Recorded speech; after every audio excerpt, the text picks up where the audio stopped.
Good day. Thank you for joining us for today's news. If you find this helpful, please consider subscribing. We're here every day with calm, clear updates just for you. As New Zealand braces for another wave of heavy rain and strong winds, the Tasman, West Coast and Northland regions are particularly vulnerable. Just a month after two major floods hit the Nelson Tasman. Area communities are still in recovery mode. The Met Service has warned that the worst of the weather is set to hit the West Coast on Tuesday, with heavy rain continuing. With the ground still saturated, the risk of further flooding and landslides is high. Local officials have been working hard to clear roads and secure infrastructure, but some homes in the Motueka Valley remain cut off. Relying on helicopters of Kai, drops, and train suspensions in Wellington, with Auckland recording its lowest temperature, the focus remains on preparation. New Zealand is at a crossroads in its fight against climate change, with the Climate Change Commission warning that the country is now at a significant risk of missing its 2050 emissions target, despite steady progress have increased the risk of falling off track. The Commission's report highlights the need for urgent action, especially in areas like carbon capture and storage and the gas sector, where the future of emissions reduction. While some progress has been made in renewable energy and electrification, the current policies are seen as insufficient to meet long-term goals. The report also calls for a revampation, with the third emissions reduction plan not due until 2029. The Commission stresses that immediate action is needed. Without it, the risks of missing the 2050 target and the economic and advised the next few years are critical for determining whether New Zealand can meet its climate. A group of young Māori students have created a ground-rainy design for a marae that can float above floodwaters, decades at New Zealand's only science fair that merges Mtauranga Māori with modern science.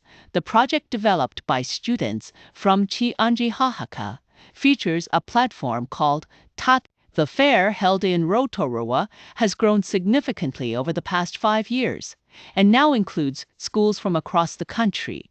It focuses on environmental and climate solutions, emphasizing the importance of indigenous knowledge in addressing contemporary and research on microplastics. Research on microplastics. The event not only celebrates the ingenuity of Rangatahi, but also provides a platform for indigenous perspectives in science and sustainability. As the fair continues to expand, it reinforces the value of integrating Trufren. As the weekend approaches, New Zealanders can expect a brief reprieve from the cold, with mainly fine weather, but that calm won't last long. For Monday, a powerful storm system is set to bring heavy rain and strong winds across the country. Already, some of the coldest temperatures of the year have been recorded. While the weekend will see a gradual warming, the real challenge begins on Monday, when showers will start to build along the west coast. By Tuesday, widespread heavy rain is expected, with the Tasman region once again at risk of flooding. Local authorities are on high alert, with warnings of potential severe weather on the horizon. Residents are being urged to stay informed and prepare for the coming storm. The weekend offers a chance to enjoy the dry weather before the wet and wild weather takes over. The Black Ferns have officially announced their squad for the upcoming Rugby World Cup, a team that's been built with experience and continuity in mind. Coach Alan Bunting has selected a group of 32 players, many of whom have played a key role in past successes. This squad, tasked with defending their title, is Buman as say rolled a sesab. One of the most notable omissions is the Ruby Tui, who was called up for the Black Ferns last test, but missed out on a place in the outside back group. Meanwhile, the inclusion of Georgia Miller adds an intriguing dynamic to the loose forward mix. Another Stydate selection is 35-year-old Kelly Brazier, who will be playing in her 4th World Cup after Inchab Max. The return of Portia Woodman-Wycliffe, who was not expected to be available after retiring last year, is a major highlight.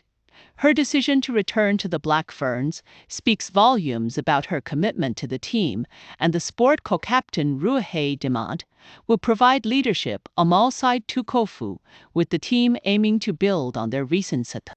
As the tournament approaches, the Black Ferns face a formidable challenge. The competition is set to begin on the 23rd of August, with the hosts facing the USA in the opener, followed by matches against Spain, Japan, and Ireland in their pool stage.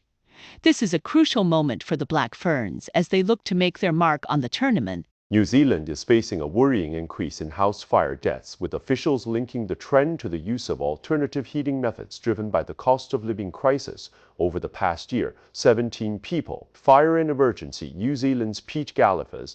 This dangerous practice has led to tragic outcomes, with some fatalities linked directly to these devices. Gallagher warns that the rising trend could push fire deaths back to the levels seen in the 1970s and 1980s. He emphasizes the importance of fire safety during. As the country braces for colder weather, the message is clear: staying warm shouldn't come at the cost of lives. The Black Ferns have announced their 33-player squad for the upcoming Rugby World Cup, with Ruby Tui notably left out despite her key role in the 2021 victory. The team includes a mix of veterans and new talents, with Portia Woodman, Wycliffe, Ruishi, Demant, and Kelly Brazier among the key inclusions. The squad will face Spain, Japan, and Ireland in their pool matches before progressing to the quarter-finals and potentially the final at Twickenham. In a brutal incident at a Hamilton pub, Brendan Varu was sentenced for a violent attack on a man during a pool competition. The victim's partner and daughter were traumatized, with the daughter screaming as the assault unfolded, but the judge imposed a 6-month community detention and 12 months of intensive supat. The sentence was seen as a necessary consequence for his actions, which were deemed an attack, not a fight.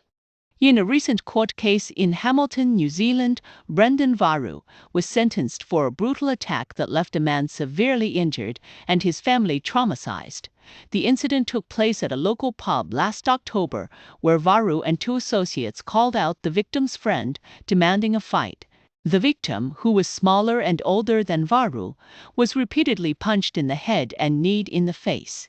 His partner and teenage daughter were present and witnessed the attack.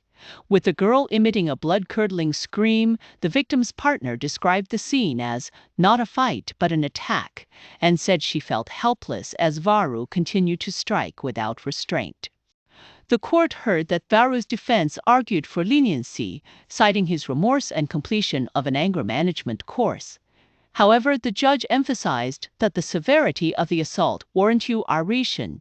Varu was ordered to pay $1,000 in reparation, but the judge made it clear that the assault was part and parcel of his thuggery. The sentencing also delayed Varu's planned move to Australia with his family, a consequence the judge described as necessary. The victim, who now wants to move on with his life, remains scarred by the events of that night. His partner, however, continues to struggle with the psychological impact of witnessing the attack. This case has sparked a broader conversation about the consequences of violent behavior in public spaces and the need for greater accountability. While Varu's sentence may serve as a deterrent, it also highlights the long-lasting emotional and psychological such incidents can have on victims and their loved ones. In a move that's been hailed by the medical community, New Zealand's government has made a big change to how specialist general practitioner training Sokar and Trabius of 3 years will be fully funded. This change also includes covering extamas. The chain of Dr. Samantha Merton, president of the Royal New Zealand College of General Practitioners, called it a game changer for current and future trainees. She said the move aligns GP training with other medical specialties and shows recognition of the vital role general practice plays in healthcare. The changes also include updating the funding model for GP clinics, which has not been revised in over 20 years. The new model will conceal declaration to better distribute funding where it's most needed. Health Minister Simeon Brown emphasized the importance of timely preventative. People can see a primary care provider within a week. This reform is seen as a crucial step toward improving access to healthcare and ensuring that general practice is valued as a vital part of the health system. That's all for today's news. We appreciate your time. If you enjoyed this update, please consider subscribing. Your support helps us keep going.